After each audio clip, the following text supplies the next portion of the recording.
India in the Olympics.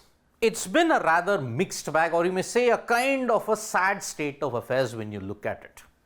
Yes, compared to the population density, India, when you look at the medals tally that they have got, is very little at this point in time.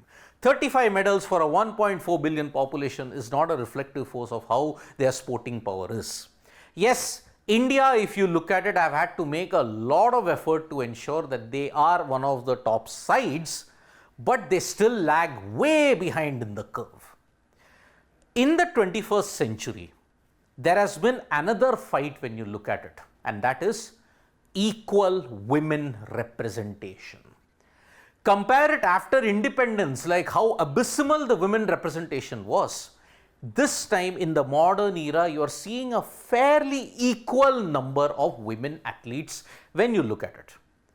Right from 1948, in this video, I'll give you the contingent size and what has been the proportion of men and women in this entire thing. So, starting with 1948, when independent India reached the Olympics for the very first time, 79 men were there. But look at the number of women. 0. There was no women representation in 1948, and ever since then until the 80s, it was a tumultuous time because every single time you look at it, it's all in single digits. 1952 Helsinki 4, 1956 only 1 female athlete, then 0 in 1960. It seemed as if women in India would have to face an uphill task when you have to look at sports representation. At that time, if you look at it, 40s, 50s, 60s, 70s, conservatism and patriarchy were at their utmost in Indian society at that point in time. Then, you look at 1964, only 1 female athlete. 1968 was the ultimate. You only sent 25 athletes, out of which 0 were women. 1 again in 1972, 0 in 1976. This was the time that Indian sports started their precipitous decline.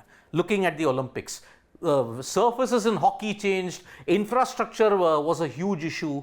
That is why from the 70s onwards until the 2000s, first decade of the 2000s, you endured terrible hardships in sports.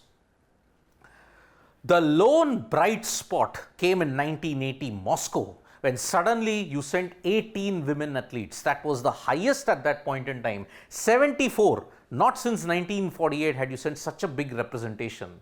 But then the story repeated in those horror years of 84, 88 and 92, because 6, 7 and 6 women athletes, the proportion we look at it, it was 1:7. 1 women athletes, 7 male athletes. Same here, 1:5, 1:8. That was the ratio, and it was a big problem indeed.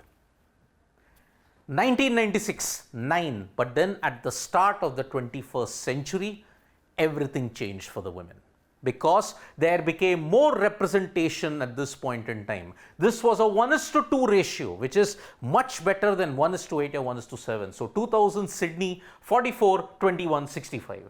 Then 25 and 25 in 2004 and 2008. Slowly but steadily the curve was increasing.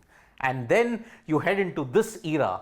2012 with 23 was the last time that you saw such a less female representation, because 2016, 2020 and 2024, 2016 and 20 in particular, 54 each. Compare it with the men, the gap has closed significantly. Which is why the 21st century, if you look at it, "Mare choro se kam na hai," it is indeed true, because look at the graph. From 2000, India had to open up in a big way in 2000. That is why you see there is almost a steady line that you did not cross until 2012. But then you suddenly spiked in the second half of this millennium, second decade of this millennium. That's why 54, 54, 47. One hopes that the curve remains somewhere here, because it's very important to ensure that women athletes have equal representation, which is a fair indication of the sport. I'll give you an example of women impact. In Rio, you may have only won 2 medals, but in Rio, look at the representation, 63 men. How much did they win? 0. It was PV Sindhu and Sakshi Malik who managed to win the medals in Rio. You look at even 2020, The first initial medalists were all women. Lavlina Borgohain was there, Mirabai Chanu was there. Only much later did the men's hockey team and Neeraj Chopra manage to break that jinx. So for 4 years, if you looked at it, no male had won. The women were carrying the torch high for India, and that is why in the Olympics, if there is a fair representation of men and women, that side tends to do very, very well indeed. And it is also a sign that Indian society is progressing as a nation.